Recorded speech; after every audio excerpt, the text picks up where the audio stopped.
Hello friends, कैसे हैं आप। तो चलिए अपन आज की स्टोरी शुरू करते हैं। स्नेह पर संदेह नहीं। आप सुनिए, रवि जब स्कूल से आए तो प्लीज़ आप ज़रा उससे बात कीजिएगा। दरवाज़ा बंद करके भला कौन सी पढ़ाई होती है। दरवाज़ा खुलवाती हूँ तो कभी किताब छुपा लेता है तो कभी मोबाइल फ़ोन। मुझे तो कुछ दाल में काला नज़र आ रहा है। कहीं वो ऑफिस जाते हुए अपने पति राकेश को नीता ने चिंतित स्वर में टोका।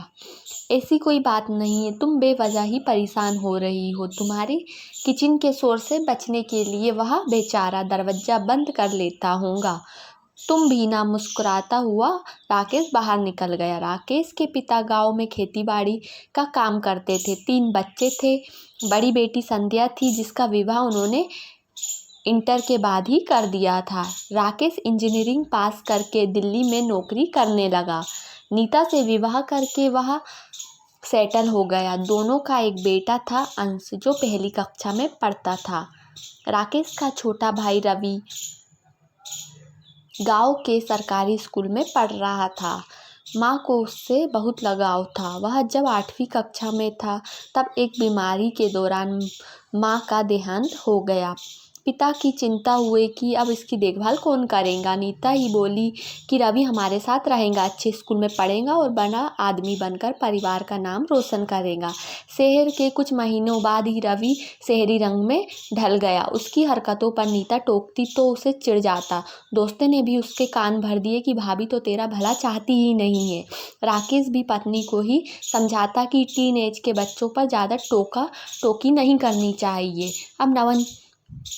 अब रवि 10वीं कक्षा में था। प्री बोर्ड में नंबर कम आए तो नीता को फिक्र होने लगी। कुछ दिन बाद उसने रवि के व्यवहार का परिवर्तन देखा तो उसने राकेश को आगाह किया। एक दिन राकेश के पास रवि के प्रिंसिपल का फ़ोन आया। तुरंत आकर प्रिंसिपल ने मिलने को कहा।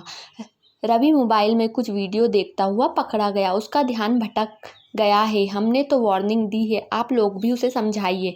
राकेश सॉरी सर बोलकर घर आ गया और नीता से बोला, आने दो रवि को, आज उसकी खाल खींच लूँगा। पापा को गुस्से में देखकर अंश सहम गया। नीता ने उससे प्यार से दूसरे कमरे में भेज दिया और पूछने लगी कि क्या बात है। तब राकेश ने पूरी बात बताई। नीता ने कहा, अपने गुस्से पर काबू रखिए और उसे प्यार से समझाइए। स्कूल से आने के बाद रवि पढ़ाई करने लगा। तब राकेश उसके पास गया और पूछने लगा कि पढ़ाई कैसी चल रही है, क्यों भाभी ने मेरी शिकायत की है। रवि उग्र हो गया। तब राकेश प्रिंसिपल साहब की पूरी बात बताते हुए उसे समझाया। देखो रवि, परीक्षा में 2 महीने रह गए। पढ़ाई पर ध्यान दोगे तो तुम्हारा भविष्य उज्जवल होगा। अपनी भाभी के स्नेह पर कभी संदेह नहीं करना, वह हमेशा तुम्हारा भला ही चाहती है। जरा सोचो, अगर वो मुझे पहले बता देती तो आज प्रिंसिपल सर के आगे हम दोनों को यूँ शर्मिंदा ना होना पड़ता। सॉरी भैया कहकर रवि रोने लगा। फिर उसने मोबाइल फ़ोन से दूरी बनाकर पढ़ाई पर ध्यान लगाया। 10वीं बोर्ड की परीक्षा में उसने अच्छे अंक प्राप्त किए। उसने अपनी भाभी के पैर छुए और अपने व्यवहार के लिए माफ़ी मांगते हुए बोला, भाभी अब से आपको कभी भी मेरे अंदर कुछ गलत लगे तो मुझसे बेझिझक आकर बोल दीजिएगा, मेरे भले के लिए ही।